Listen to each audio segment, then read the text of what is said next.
Baik teman-teman, masuk ke jenis psikotes yang kelima. Di sini itu ada tes Pauli. Untuk tes Pauli di sini mungkin teman-teman sudah familiar dengan tes atau jenis psikotes yang ini. Nah, sedikit menjelaskan ya teman-teman. Untuk jenis tes Pauli di sini itu kan sama seperti yang teman-teman ketahui. Itu caranya itu mengerjakan dari atas ke bawah.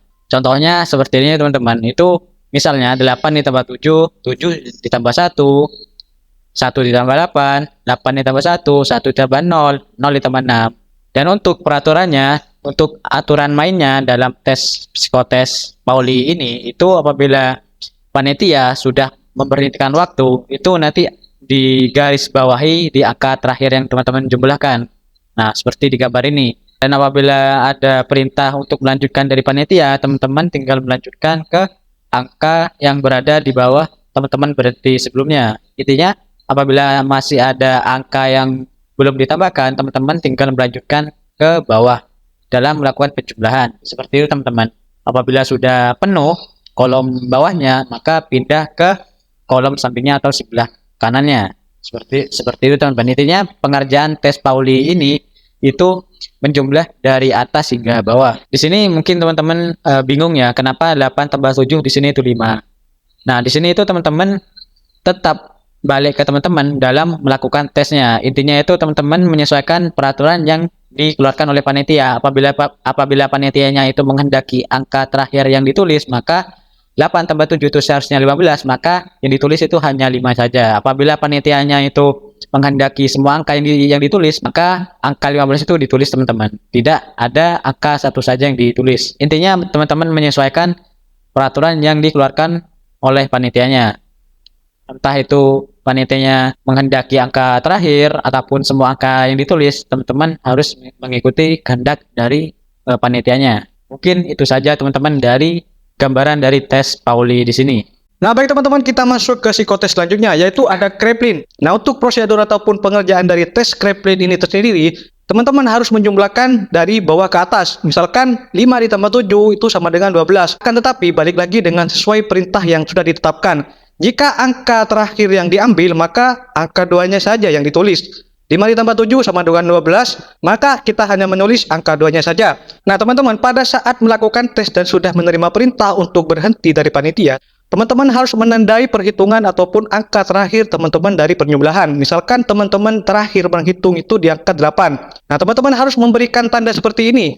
Nah, kemudian teman-teman tidak dianjurkan untuk melanjutkan kembali perhitungan di kolom yang sama. Akan tetapi, teman-teman harus pindah kolom di sebelah kanannya untuk melanjutkan kembali dari proses tes Kraepelin ini. Nah, kesimpulannya, psikotes Kraepelin ini hampir serupa dengan tes Pauli. Akan tetapi, jika pada tes Pauli itu penjumlahannya dari atas ke bawah, maka untuk tes Kraepelin ini dari bawah ke atas. Nah, jika tes Pauli itu masih berlanjut dalam proses penghitungan, sedangkan untuk tes Kraepelin, jika sudah berhenti ataupun menerima perintah berhenti dari panitia, teman-teman harus melanjutkan ke kolom sebelah kanan. Artinya tidak boleh melanjutkan ke kolom atasnya lagi. Nah, baik teman-teman, masuk ke jenis psikotes selanjutnya. Di sini itu ada Personality and Preference Inventory atau biasa disebut PAPI Kostik. Nah, untuk PAPI Kostik di sini atau Personality and Preference Inventory sama dengan tes penilaian kepribadian dari teman-teman dengan harapan atau dengan tujuan untuk mengevaluasi perilaku dan gaya kerja dari teman-teman nantinya. Nah, sedikit dari tips dan trik dari jenis psikotes ini, itu teman-teman harus menjawab dengan jujur atau jangan pernah berpikir untuk memberikan jawaban yang terkesan jawaban itu benar. Intinya jawaban yang teman-teman pilih itu jawaban yang paling mendekati dari kepribadian dari teman-teman. Nah, untuk contohnya itu seperti yang disajikan di sini, itu teman-teman berhak memilih A ataukah B. Intinya teman-teman dalam memilih jawaban itu teman-teman menyesuaikan jawaban yang paling dekat dengan diri dari teman-teman. Di sini itu teman-teman bebas memilih A ataukah B. Nah, misalnya pada contoh soal yang disajikan di sini ya teman-teman. Nah, itu teman-teman berhak memilih A ataukah B. Intinya teman-teman di sini dalam memilih jawaban itu menyesuaikan atau jawaban tersebut mendekati dari diri teman-teman. Misalnya, teman-teman di sini cenderung ke tipikal orang yang suka menolong, maka teman-teman di sini memilih yang A. Nah, mungkin itu saja ya teman-teman cara pengerjaan dari tes psikotes PAPI ini. Nah, teman-teman, kita masuk ke psikotes terakhir, yaitu Edward Personal Preference Schedule ataupun EPPS. Nah, maksud dari tes psikotes ini adalah untuk penilaian kepribadian yang terdiri atas pilihan-pilihan jawaban yang mencerminkan diri dari seorang individu. Untuk tujuannya yaitu untuk mengetahui seberapa besar motivasi, kebutuhan, serta motif dari seseorang.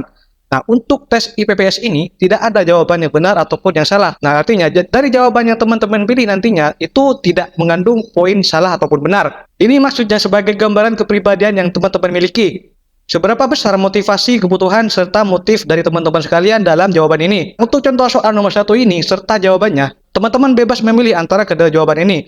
Intinya, memang tidak ada yang benar ataupun tidak ada yang salah. Karena hal ini cuma menjadi gambaran dari kepribadian teman-teman sekalian. Nah, untuk soal nomor 1 ini, A, jika saya ingin dapat berbuat sekehendak hati saya, ataupun B, saya ingin menulis bisa mengatakan bahwa saya telah melakukan dengan baik suatu pekerjaan yang sulit. Nah, untuk soal beserta jawaban ini, teman-teman prefer ataupun lebih nyaman yang mana untuk jawaban dari soal 1 ini? Misalkan teman-teman lebih nyaman dalam memilih B, saya ingin menulis bisa mengatakan bahwa saya telah melakukan dengan baik suatu pekerjaan yang sulit. Artinya, jika teman-teman sudah memilih B, itu artinya kepribadian teman-teman sesuai dengan pilihan yang teman-teman pilih dalam soal nomor 1 ini.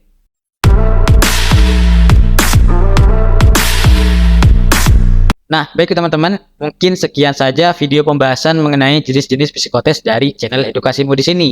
Di sini saya Riko Dwi, dan di sini Hikal gimana nih? apabila ada kesalahan kata ataupun kesalahan penyampaian ataupun kesalahan dalam memaknai materi, kami di sini memohon maaf yang sebesar-besarnya karena di sini kami sama-sama belajar dengan teman-teman di sini. Nah, bagi teman-teman di rumah yang masih belum subscribe channel Edukasimu, mulai dari sekarang bisa mensubscribe channel kami untuk kemajuan ataupun perkembangan channel kami selanjutnya. Dan sebagai pelucut semangat bagi kami untuk tetap melanjutkan membuat video-video tentang edukasi dan bermanfaat tentunya. Kami berdua pamit, nantikan video kami selanjutnya. Wassalamualaikum warahmatullahi wabarakatuh.